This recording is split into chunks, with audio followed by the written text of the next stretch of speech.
All right, we are going to be starting 5-7. Today we're talking about transformations. So there are 3 ways that you can transform your figure. The first way is called the translation, and all that is a slide. It's sliding up without turning it. You take the same shape and you just slide it over. You don't actually turn it. The second way is a rotation. In a rotation, you're going to have a point called the point of rotation. It's about right there. That you are spinning or turning the shape around. So think like hands on the clock would be a rotation. A reflection is going to be a flip. So this side got flipped around to be on that side.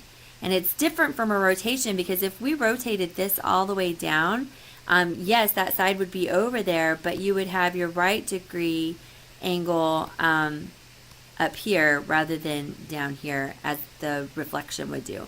So reflection is like how you would see it in a mirror. What you think about when you're standing in the mirror, if you raise your left hand, it looks like your mirror person is raising their right hand. So the reflection is going to be a flip rather than a turn. All right, so translation is a slide, a rotation is a turn, and a reflection is a flip. And so you have your original figure, and then the figure that you get out of it is called your image.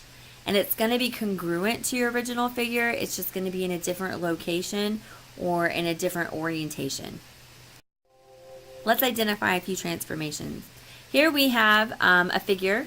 This is A, B, C, D. So I want you to tell me which transformation I have done, if any, either a translation, a rotation, a reflection, or none. All right? Hopefully you can see that this is a translation. All we've done is slide it, so this is a translation. The shapes are congruent. They are the same size, so our image is just slid over. How about this one? Okay, in this case, our image is much smaller. It is not congruent, so this one we would say is none. We haven't translated it, we haven't rotated it, we haven't reflected it. All we've done is shrink it. Therefore, they are not congruent. They are similar but not congruent. We can't call that a transformation. How about on this one?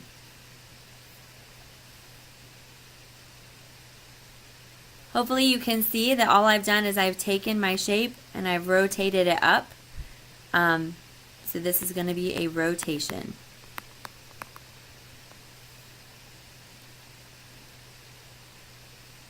So this one, if you're just looking at your A's look to be in the same spot, but if you see our E has flipped sides and our B is pretty close to the same, I mean like it's flipped as well, so clearly this is a flip, which is going to be a reflection.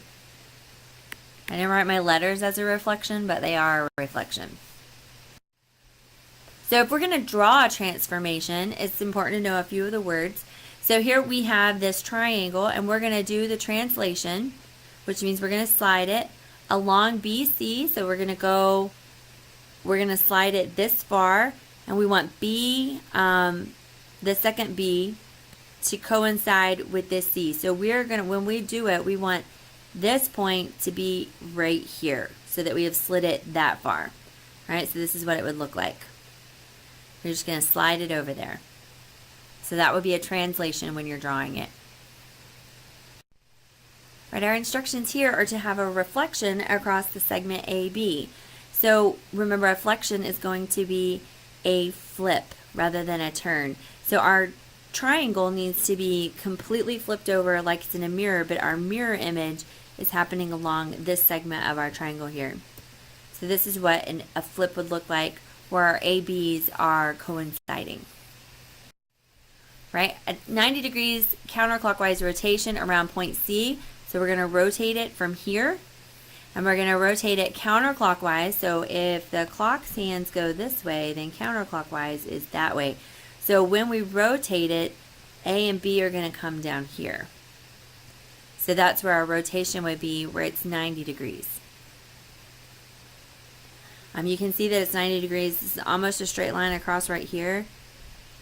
And then here, so then that would be where the 90 degrees comes in. An easier way to do your graphing of translations or transformations is to do it on a graph itself, because you can very easily move the points around without seeing, so that you can see where the lines go. So this one, the instructions say we're going to translate this down 3 units. So I'm going to take each point and I'm going to draw another point 3 units down from it. So I'm going to take this one and go down 3 units, 1, 2, 3, and put a point. This one will go down 3 units. This one will go down 1, 2, 3. Now we have our nice little points, very easy to connect the dots. And clearly this one's not perfect because it's really hard to draw a straight line. I hope you understand that. Let's do a reflection across the y-axis. Remember, this is the y-axis. That's going to be like our mirror. So we want to draw it flipped over, like pretend you're taking it and you're flipping it. So this point is going to be exactly the same distance away on the same line. This point is going to be the exact same distance away on the same line. It's 3 points over, so we're going to put it right there. This one was 2 points over, so it goes right there. And now we connect our dots. And we have a lovely reflected triangle.